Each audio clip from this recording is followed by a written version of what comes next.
नमस्कार दोस्तों, आज एक नंबर किचन में मैं शेयर करने वाली हूँ मसाला डोसे की रेसिपी, जिससे बैटर से लेकर के अंत तक मैंने रेडी किया हुआ है। तो प्लीज़ वीडियो में बने रहिए। इसके लिए मैंने स्प्लिट वाली 1 कटोरी उड़द की दाल ली हुई है, ये मैंने घर में बनाई है। और 3 कटोरी मैंने चावल लिए हुए हैं, ये थोड़े मोटे वाले चावल हैं। दोस्तों ध्यान रहे कि डोसा और इडली हमेशा मोटे चावल से ही बनते हैं, पतले वाले मत लीजिएगा। इनके लिए दोनों ही चीज़ों को मैंने दाल और चावल को 3 पानी से धो लिया है। अब इन्हें मैं रात भर के लिए सोख करके रख दूंगी। तो मैंने चावल में 1 कटोरी मेथी दाने डालकर रख दिया है। बस दाल, चावल और 1 चम्मच मेथी दाना, बस। इसके अलावा बैटर के लिए मैंने कुछ भी उपयोग नहीं किया है। दोनों ही चीज़ों को अच्छे से पानी में डुबा करके रात भर के लिए सोख कर दिया है। अब देखिए, दूसरी सुबह में चावल और दाल दोनों ही भीग चुके हैं। चूँकि मैंने छिलके वाली दाल ली हुई थी, तो अब मैं इसे हाथों से मसल कर इसके छिलके निकाल लूँगी। छिलके को मैंने एक टोकरी में इस तरीके से सेपरेट करती जा रही हूँ। 6 से 7 बार धोने से इसके छिलके निकल जाएंगे। बस 2-4 छिलके बचे भी रहेंगे तो उससे कोई दिक्कत नहीं है, ये हमारी हेल्थ के लिए ही अच्छे हैं। तो अब हमें लेना है एक मिक्सर जार, उसमें डालूँगी सबसे पहले मैं दाल। ये देखिए, मैंने जो चावल का पानी था ना ओवरनाइट सोक किया, उसे भी मैंने ड्रेन कर दिया है। अब चावल भी निकल गए हैं और दाल भी रेडी है। अब मिक्सी के जार में सबसे पहले मैंने उड़द की दाल डाली है। अब इसे पीसना है, पल्स मोड पे पीसना है दोस्तों। ध्यान रहे ताकि हमारा जो बैटर है वो गर्म नहीं होना चाहिए, इस बात का हमें विशेष ध्यान देना है। अब मैं आपको कंसिस्टेंसी दिखाती हूँ कि हमें कितनी बारीक दाल पीसना है। दाल हमारी पिस चुकी है, इसको मैंने एक अलग बर्तन में निकाल लिया है। सेम जार में अब मैं चावल डाल रही हूँ। ये 2 बार में चावल हमारे पिस करके रेडी हो जाएंगे। तो चावल को भी देखिए, बिल्कुल हल्का सा दाना होना चाहिए, मतलब ये बिल्कुल स्मूथ से 95% होना चाहिए। बिल्कुल एकदम महीन ना होकर हल्का सा ग्रेन होना चाहिए, वो आपको अभी आगे कंसिस्टेंसी में दिखेगा। अब दोनों ही चीज़ें पिस गई हैं। अब जिस बर्तन में मैंने ये बैटर निकाला है ना, उस बर्तन में हमें इस पूरे मिश्रण को 5 मिनट तक एक ही डायरेक्शन में घोलना है। इससे क्या होगा, हमारा बैटर बहुत ही फ्लफी हो जाएगा और अच्छे से एयरेशन हो जाएगी। अब देखिए दोस्तों, ये इतना गाढ़ा बैटर है। अब मुझे इसमें पानी कुछ ऐड नहीं करना। और देखिए, हल्के हल्के से दाने समझ में आ रहे होंगे। और अब इसे ढक करके मैं 14 से 15 घंटे मैंने रखा हुआ था, तब इसमें खमीर आया था।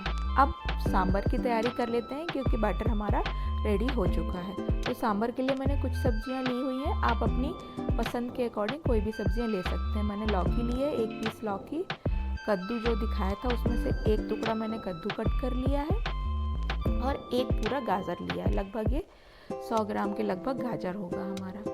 तो मेरे यहाँ कद्दू को छिलके के साथ पसंद नहीं किया जाता है। इतनी सब्जियां मैंने ले ली हैं, इनको छिलके निकाल लिए हैं। अब इन्हें मैं धो करके साइड कर लूँगी। इनको मोटा मोटा कट करना है दोस्तों।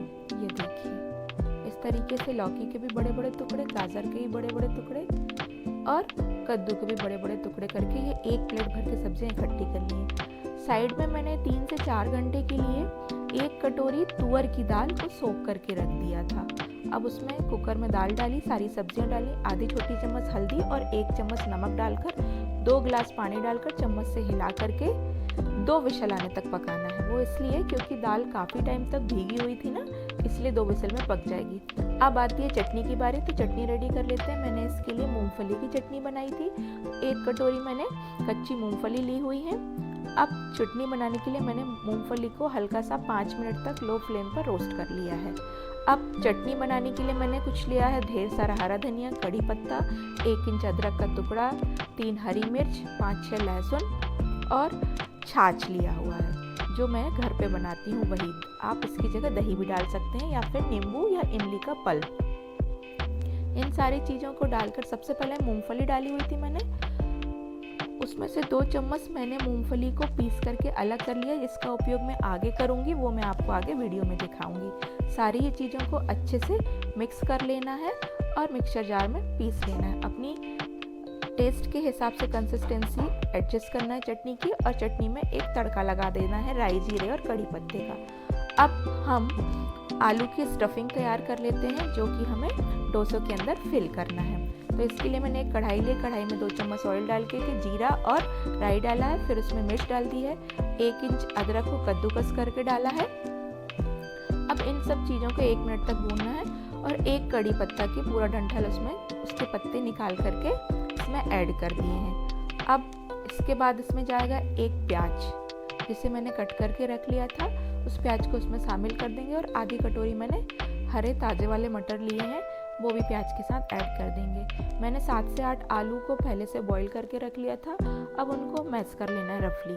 अब इस मसाले को बहुत पीला नहीं बनाना, तो आधी छोटी चम्मच से भी कम मैंने हल्दी लिया है और आधी चम्मच मैंने मिर्च ली है और 1 चम्मच मैंने धनिया पाउडर और आधी चम्मच जीरा पाउडर और जो मैश किए हुए आलू हैं उनको शामिल करके आधी चम्मच नमक डाल के इन सबको अच्छे से मिक्स कर लेना है। अब जो ये मैंने थोड़ा सा मूंगफली को दरदरा कूट के निकाला था ना, वो इसमें 2 चम्मच ऐड करिएगा, बहुत ही अच्छा टेस्ट आता है। कुछ मैंने 10-12 किशमिश लिए हुए वो भी ऐड कर दिए। इन सबको मिलाकर के 5 मिनट भूनना है। फिर इसको थोड़ा सा लिटपिटा बनाना होता है, तो थोड़ा सा पानी ऐड करके सब्ज़ी को रेडी करना है। ऊपर से धनिया करके हमारा सब्ज़ी बनके रेडी हो गया है।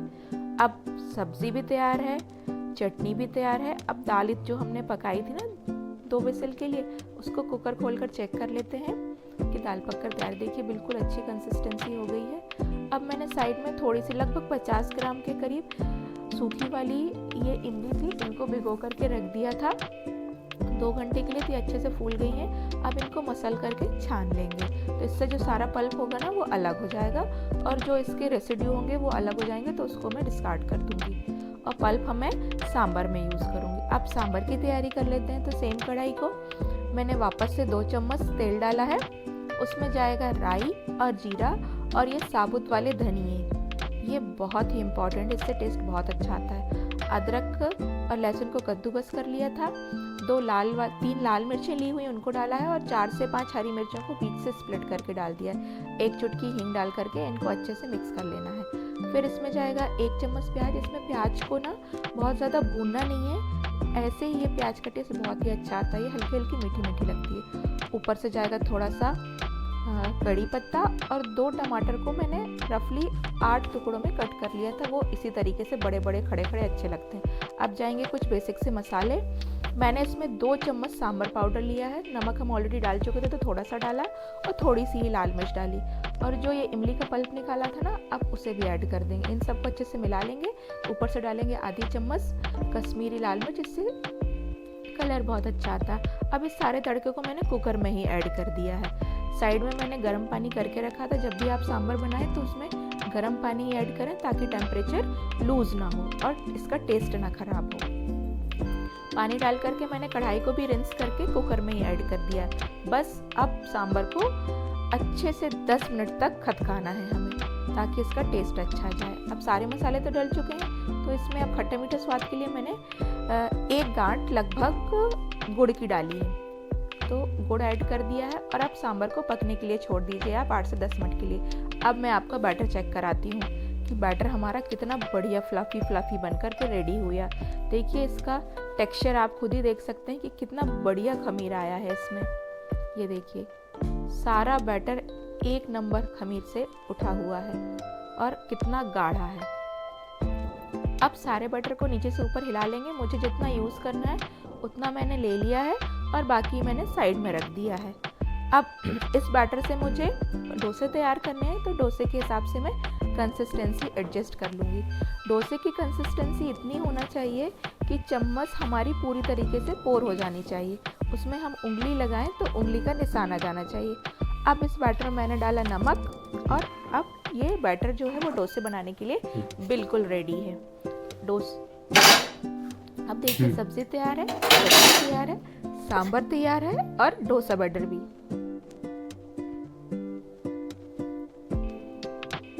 अब एक एक करके डोसे बनाने हैं। मैंने इसके लिए नॉनस्टिक तवा लिया है। 1 चम्मच बैटर को मैंने तवे पे डाला। मैंने इसमें कोई भी तेल या ऑयल का कोई ग्रीसिंग नहीं किया हुआ है इस तवे पर। फिर भी देखिए कि डोसा कितना बढ़िया बन करके रेडी हो रहा है। जब ऊपर से हल्का हल्का पक जाए डोसा, तो उसके ऊपर से 1 चम्मच तेल डाल दिया है मैंने और उसको एक चमचे की हेल्प से स्प्रेड करना है। ये देखिए, जब हल्का हल्का डोसा पक जाए तो हमें ऊपर से लाल लाल दिखेगा, तब ये जो आलू का मसाला बन करके रेडी किया है ना, ऊपर से डोसे के ऊपर लगा देंगे और अब इसे फोल्ड करके गर्मा गर्म एंजॉय करिए। मेरे फोल्ड करने के तरीके से ही दोस्तों आपको समझ आ रहा होगा कि डोसा कितना क्रिस्पी बना हुआ है। चलिए दूसरा डोसा भी बना करके रेडी कर लेते हैं। चम्मच को घुमाते हुए डोसा रेडी करना है। ये देखिए, एक चम्मच तेल डालना है, वापस से जैसे लाल हो जाएगा तो आलू की स्टफिंग को भरेंगे और गर्मा गर्म डोसा एंजॉय करिए। देखिए कितने बढ़िया डोसे बनकर के तैयार हैं इस बैटर से। इस बैटर में मैंने किसी तरीके का पोहा, बेसन कुछ भी यूज़ नहीं किया हुआ, फिर भी कितने बढ़िया डोसे बनकर के तैयार हुए। दोस्तों मेरे कहने पे ये रेसिपी ट्राई करिए। चलो अब इन्हें टेस्ट कराते हैं। डोसे तो बन गए, अब बच्चों को टेस्ट कराते हैं, उनसे वेट नहीं हो रहा है।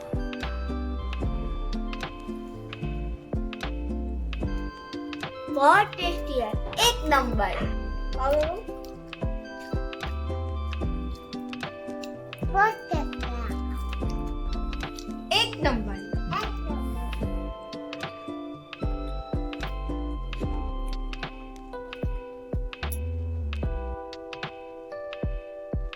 चलो मैं खाकर देखती हूँ। तो दोस्तों मैंने बहुत ही मेहनत से ये डोसा बैटर से लेकर